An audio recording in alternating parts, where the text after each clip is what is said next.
भगवान कृष्ण खुद ही जूठा पत्तल उठाए धर्मराज के राजसूय यज्ञ, लेकिन भगवान के आशीर्वाद से जब धर्मराज का यज्ञ सफल हुई ना, तो यथाशक्ति दक्षिणा दे दे के धर्मराज अपने यहाँ से सबको विदा करना शुरू की। तो दुर्योधन और शकुनी दोनों आ गए, भैया हमको भी विदा कीजिए, हम भी चले। धर्मराज कहा कि नहीं दुर्योधन, सब राजा महाराजा है, इसीलिए मैं उनको पहले विदा कर रहा हूं, लेकिन तो राजा होने के साथ साथ मेरा भाई भी हो, 2-4 दिन और रुको, मैं तुम्हें भी विदा कर दूंगा। शकुनी कहा है धर्मराज, आपका यज्ञ जब हो ही गया तो हम दोनों को क्यों रोकना चाहते हैं आप? धर्मराज कहा इसीलिए मामू कि हम अपने रहने के लिए एक मकान बनवाए हैं, जरा आप दोनों देख लीजिए, हम आपको भी विदा कर देंगे। तो मकान दिखलाने का काम भीम को सौंपा गया था। कोई व्यक्ति अगर मकान देखना चाहते थे तो भीम आगे आगे उनको पीछे पीछे ले जाके सारे मकान को दिखला के बाहर कर देते थे। जो भीम दुर्योधन के बचपने के जानी दुश्मन है, तो आज भी आगे भीम, पीछे दुर्योधन, और दुर्योधन के पीछे शकुनी चले हैं मकान देखने। शकुनी दुर्योधन भीम साथ झट भवन देखने को आए, लेकिन भीतर से तो है जलन बहुत, ऊपर दिल से है भीतर से तो है ऊपर दिल रहता, भीतर से तो है जलन बहुत, ऊपर दिल रहता।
भीतर से तो है जलन बहुत, ऊपर दिल से है हर्षाए। मकान के फाटक पर जब दोनों मामू भांजा पहुंचा तो क्या देखा, बड़े बड़े अक्षरों में लिखा है माया महल। इतना सुंदर लिखावट था उस महल के सामने फाटक पर कि दोनों मामू भांजा तो उस लिखावटे को पढ़ने में मकसूल हो।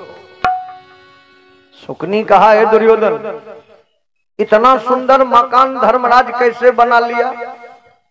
इतना तो औकात नहीं है धर्मराज के पास ऐसा मकान बनाने का। तो शकुनी का सोच कोई गलत नहीं था।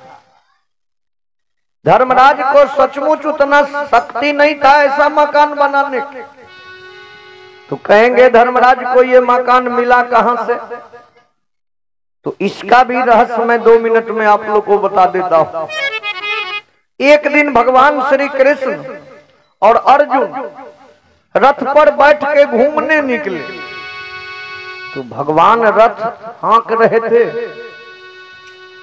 और अर्जुन पीछे बैठ के मस्ती से भजन गा रहे हैं कि लेते रहेंगे तेरा नाम प्रभु जी मरते दम, लेते रहेंगे तेरा नाम प्रभु जी मरते दम तक, लेते रहेंगे तेरा नाम प्रभु जी, मरते दम तक लेते रहेंगे तेरा नाम प्रभु जी, मरते दम तक। मरते दम नहीं अगले जन्म तक, मरते दम नहीं अगले जन्म तक, अगले जन्म नहीं 7 जन्म तक, अगले जन्म नहीं 7 जन्म तक, 7 जन्म नहीं जन्म जन्म तक लेते रहेंगे तेरा नाम प्रभु जी, मरते दम तक लेते रहेंगे तेरा नाम प्रभु जी, मरते दम तक। लेते रहेंगे तेरा नाम प्रभु जी, मरते दम तक लेते रहेंगे तेरा नाम प्रभु जी, मरते दम तक।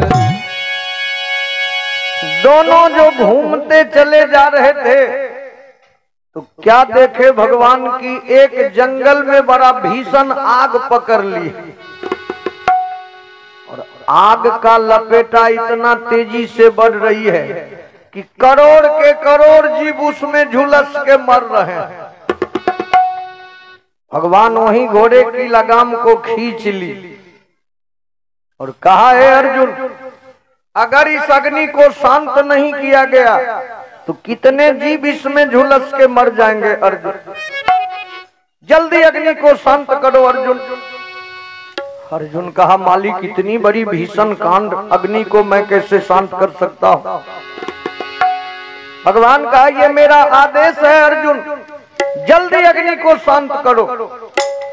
अर्जुन कहा, आपका आज्ञा अगर हो जाए तो हम कुछ भी कर सकते हैं प्रभु।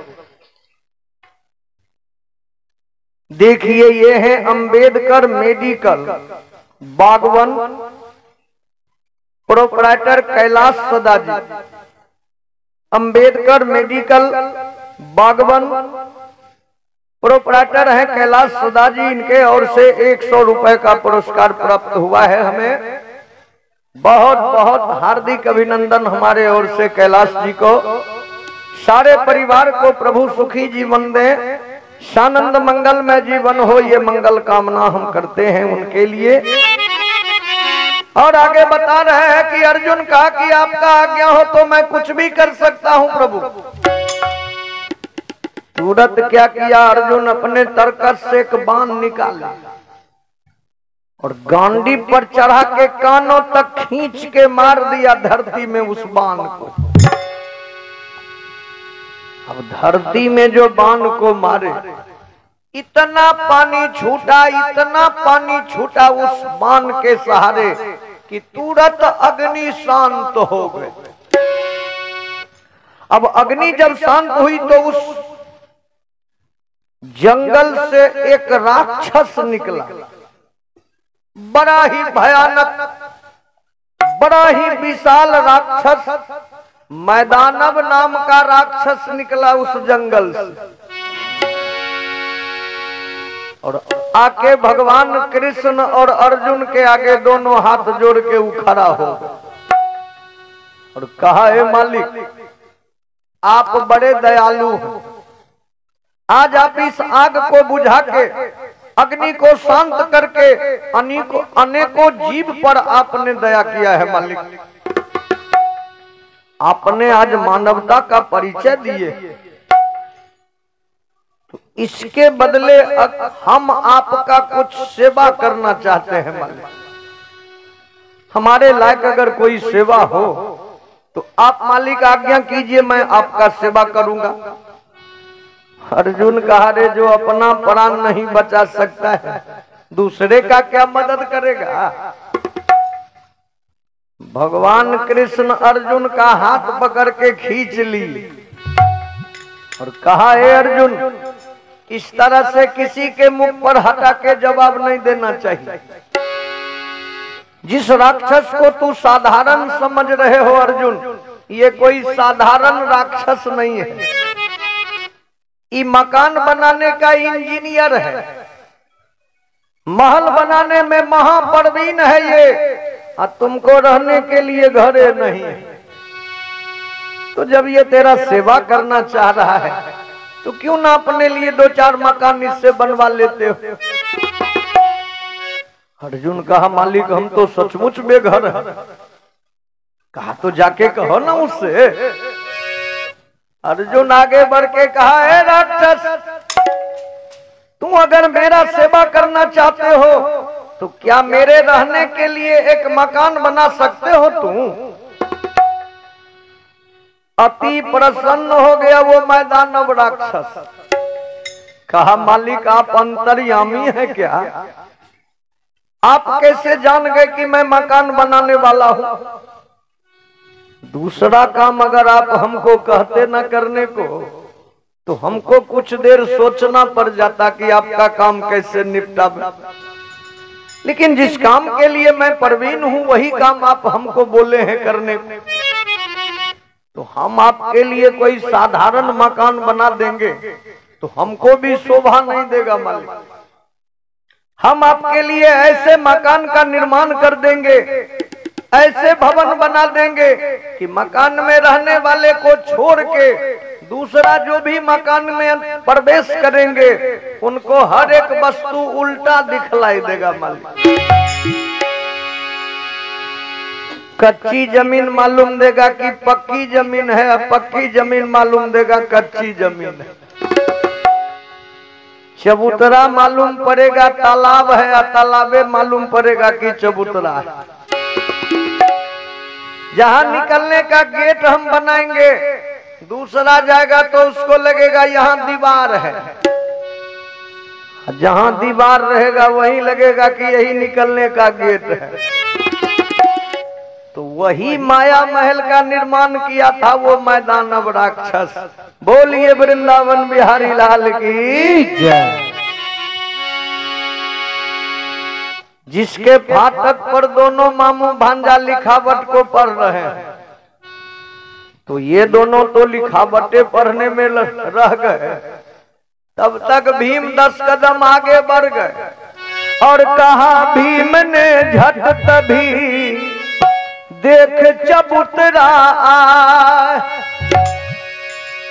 भीम इशारा करके कहा भैया वहां क्या कर रहे हैं, यहाँ आइए न, देखिए ना कितना सुंदर चबूतरा है। आइए भैया जरा इस पर बैठिए, फिर आगे ले चलेंगे, आगे का वस्तु दिखलाने आप दोनों। अब गेट पर जो दोनों खड़ा था ना, दुर्योधन सोचा कि भीम खड़ा है तालाब के निकट, हमको कह रहा है कि चबूतरा पर आके बैठिए, हमको पागल समझ रहा है क्या? फिर सोचा कि हमको कहीं धोखा होता हो। बगल में मामू है, जरा इनसे पूछ लें। सुकनी से कहा हे मामू, भीम जो वहां तालाब के निकट खड़ा है कह रहा है कि चबूतरा है, क्या वो सच में चबूतरा है मामू? तो सुकनी को कौन सुल्टा दिखलाई दे रहा था। सुकनी कहा है दुर्योधन तेरा बाप अंधा है कि तू भी अंधा हो गए? तुम देख नहीं रहे हो भीम खड़ा है तालाब के निकट, तू कैसे चबूतरा मान रहे हो? अब दुर्योधन सोचा कि मेरे नजर में तालाब है, मामू के नजर में तालाब है, तो फिर ये भीम कैसे कह रहा है कि चबूतरा है? दुर्योधन कहा हे मामू है बड़ा सुंदर तालाब, जरा चलना चाहिए। क्या किया दुर्योधन ने झट तभी अहो धोती लिया संभाल, तो सुकनी भीमो जाता था तो जूता दिया निकाल। दुर्योधन ठेवने के ऊपर धोती खींच लिया, सुकनी जूता मोजा खोल के हाथ में ले ली। अब भीम जो चबूतरा के पास खड़े थे मुस्कुराने लगे कि दोनों मामू भांजा पागले, हम कह रहे हैं कि चबूतरा पर आके बैठिए तो ये पानी में तैरने का इंतजाम कर रहे हैं। तो भीम क्या किया, ठोकने लगे चबूतरा को, आइए ना भैया चबूतरा है। भीम जो चबूतरा को ठोकते हैं तो दुर्योधन को मालूम पड़ रहा है कि भीम पानी थपथपा रहा है। कहा है ना कि रहबर का न तुझको पता है, रहबर का न तुझको पता है, वो तो सब में समाये हुए हैं। रहबर का न तुझको पता है, वो तो सब में समाये हुए हैं। रहबर का न तुझको पता है, रहबर का न तुझको पता है, वो तो सब में समाये हुए हैं। वो तो सब में समाये हुए हैं, वो तो सब में समाये हुए हैं। रहबर का न तुझको पता है, वो तो सब में समाये हुए हैं। वो तो सब में समाये हुए हैं, वो तो सब में समाये हुए हैं। देखने वाले ही उनको देखे, देखने वाले ही उनको देखे, रूप अपना छुपाए हुए हैं।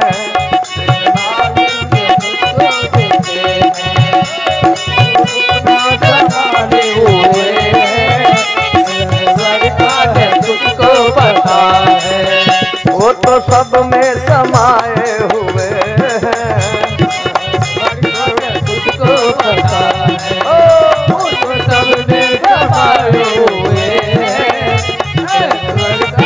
तुझको पता है, रहबर का ना तुझको पता है, वो तो सब में समाये हुए हैं। ये जात पात का जो झगड़ा है ना, ये हम लोग अपने मतलब से कर रहे हैं, लेकिन ईश्वर के आगे कोई जात पात नहीं है।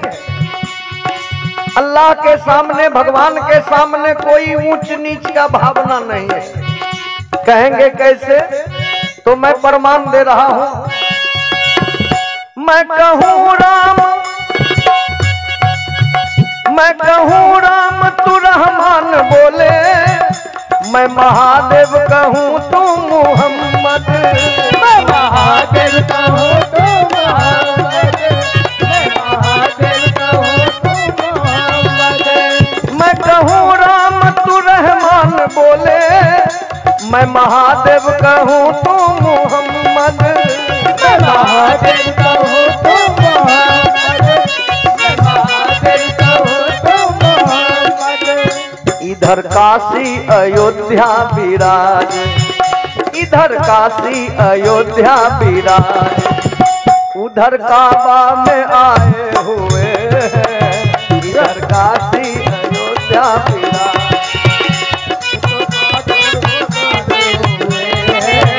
रहबर का न तुझको पता है, रहबर का न तुझको पता है, वो तो सब में समाये हुए हैं। वो तो सब में समाये हुए हैं, वो तो सब में समाये हुए हैं। देखने वाले ही उनको देखे, देखने वाले ही उनको देखे, रूप अपना छुपाए हुए हैं। देखने वाले उनके देखे हैं,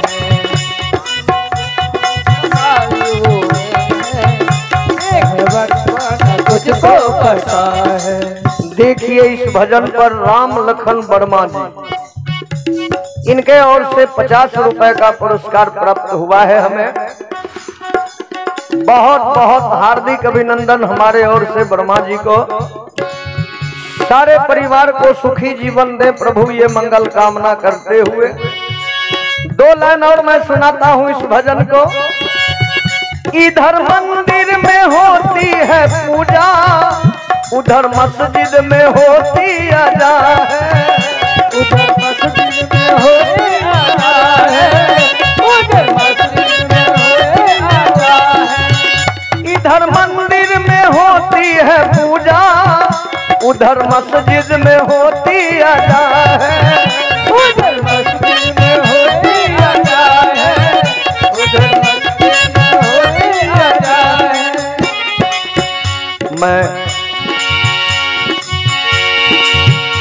मैं पूजा करूं बंदगी तू, मैं पूजा करूं बंदगी तू, दोनों ही सर झुकाए हुए हैं। मैं पूजा करूं बंदगी तो सबने झुकाए हुए हैं, रहबर का न तुझको पता है। मैं कहूँ कृष्ण तू कमली वाले, मैं महादेव कहूँ तू मोहम्मद, मैं महादेव कहूँ तू मोहम्मद, मैं महादेव कहूँ तू मोहम्मद। मैं कहूँ कृष्ण तू कमली वाले, मैं महादेव कहूँ तू मोहम्मद, मैं महादेव कहूँ तू मोहम्मद, मैं महादेव कहूँ तू मोहम्मद।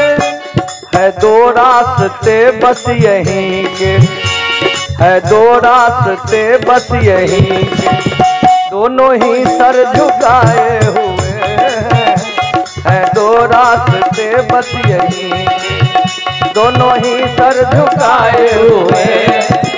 रहबर का न तुझको पता है, वो तो सब में समाये हुए हैं। देखने वाले ही उनको देखे, रूप अपना छुपाए हुए हैं। रहबर का न तुझको पता।